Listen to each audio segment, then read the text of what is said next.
Hello guys, আজকে আমরা মিষ্টি আলু দিয়ে একটি অসাধারণ রেসিপি তৈরি করব।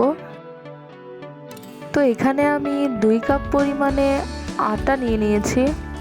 তো এর উপর দিয়ে অল্প পরিমাণে তেল দিয়ে দিয়েছি, 2 চামচের মতো হবে। তো ওপর দিয়ে একটু একটু করে পানি দিয়ে আমি ভালো করে গুলিয়ে নিচ্ছি এবং আটার ডোটা তৈরি করে নিচ্ছি। আপনারা দেখতেই পাচ্ছেন আমি সবগুলো আটা আলতো আলতো করে মিশিয়ে একটি ভালো ডো তৈরি করছি। ডোটা অবশ্যই নরম হতে হবে। তো দেখেন আমার ডোটা তৈরি হয়ে গেছে। এখন আমি ম্যাশ করা মিষ্টি আলুগুলো এর সাথে মিশিয়ে নিব। একদম ভালো করে ডোটার সাথে মিশাতে হবে যাতে কোনো জায়গায় কোনো কমতি না থাকে। তো দেখেন আমি ভালো করে মিশিয়ে নিচ্ছি। দেখেন এখানে প্রপারলি ভাবে মেশা হয়ে গেছে। তো আমি এখানে পিস করে দিচ্ছি। আমি এখানে 3 পিস করেছি, আপনারা চাইলে আরও ছোট গোলা করে নিতে পারেন। আপনারা যদি ছোট পরোটা খেতে চান তাহলে ছোট ছোট করে বানাতে পারেন, বড় হলে বড় করে নিতে পারেন।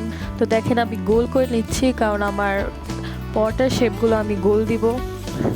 অনেকে চাইলে চারকোনারও পরোটা তৈরি করতে পারেন, বাট আমি আজকে গোল শেপে পরোটাগুলো তৈরি করছি। তো একটু একটু আটা মিশিয়ে আমি পরোটাগুলো রেডি করছি। তো এখন আমি পরোটার শেপ করে নিচ্ছি, অর্থাৎ বেলে নিচ্ছি। তো আমি আলতো আলতো করে বেলে নিচ্ছি। দেখেন আমার পরোটার শেপটা কিন্তু ভালোই গোল হয়েছে। আমি পুরোপুরি গোল করার চেষ্টা করেছি আমি যতটুকু পেরেছি। তো আমি আবারও আরেকটি পরোটা নিয়ে নিচ্ছি এবং গোল করার চেষ্টা করছি। হয়তো গোল ততটা হচ্ছে না, তাও ভালোই হচ্ছে।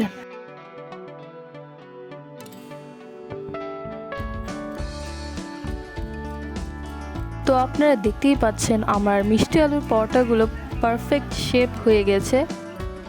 আর এই মিষ্টি আলুটি খেতে কিন্তু খুবই অসাধারণ। আপনারা চাইলে সন্ধ্যার স্ন্যাক্সের মতো এটা খেতে পারেন, সকালের নাস্তা হিসাবেও খেতে পারেন। তো আমি এই পরোটাগুলো এখন ভেজে নিব। দেখেন আপনারা পুরোপুরি পরোটা শেপ হয়ে গেছে। তো এখন গরম তাওয়ায় আমরা এগুলো ভেজে নিব। সো আপনারা দেখতেই পাচ্ছেন আমাদের তাওয়াটা পুরোপুরি গরম হয়ে গেছে। এখন আমি পরোটাগুলো ভেজে নিব।